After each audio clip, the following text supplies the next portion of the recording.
અરવલ્લી જિલ્લાના ઇન્દ્રાસી જળાશયની મધ્યમાં બિરાજતું ભવનાથ મહાદેવ મંદિર આજે ગુજરાતના કેદારનાથ તરીકે નવી ઓળખ મેળવી રહ્યું છે।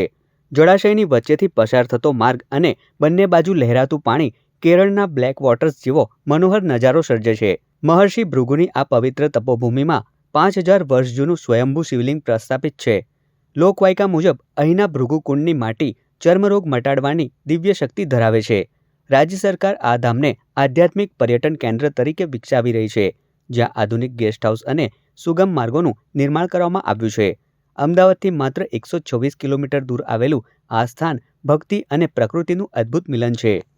નાના નાના ઘણા બધા મંદિરો પ્રાચીન જે છે એમના સંરક્ષણ, એમના વિકાસ અને યાત્રિકો માટે અદ્યતન સુવિધાઓ માટે પણ સરકાર એમાં કામ કરી રહી છે।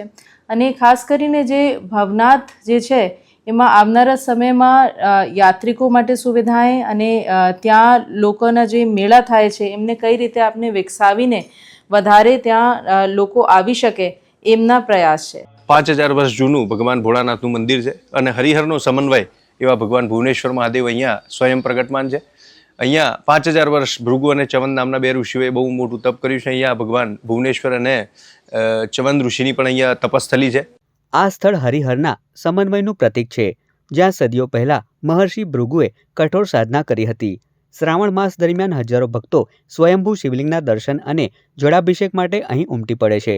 ભૃગુકુંડની પવિત્ર માટી ઔષધીય ગુણો માટે જાણીતી છે, તો બાળકોના મુંડન સંસ્કાર માટે પણ આ ભૂમિને અત્યંત શુભ માનવામાં આવે છે। એ જે ભૃગુકુંડમાંથી એની મિટ્ટી જે માટી આવે છે એ ગુજરાતી ભાષામાં કહું તો કોડ થયા હોય, વ્હાઇટ સ્પોટ આવે શરીર પર, એ માટી લગાવવાથી એ સ્પોટ દૂર થતા હોય છે। અહીં ઘણા લોકો લીંબુની બાધા માનતા હોય છે અને બાળકોની ચૌલ ક્રિયા, મુંડન વિધિ પણ અહીં થતી હોય છે। અમદાવાદથી હિંમતનગર થઈને માત્ર 2.5 કલાકમાં પહોંચી શકાતા આ ધામમાં મુંબઈ જેવા મહાનગરોથી પણ મોટી સંખ્યામાં પ્રવાસીઓ આવે છે।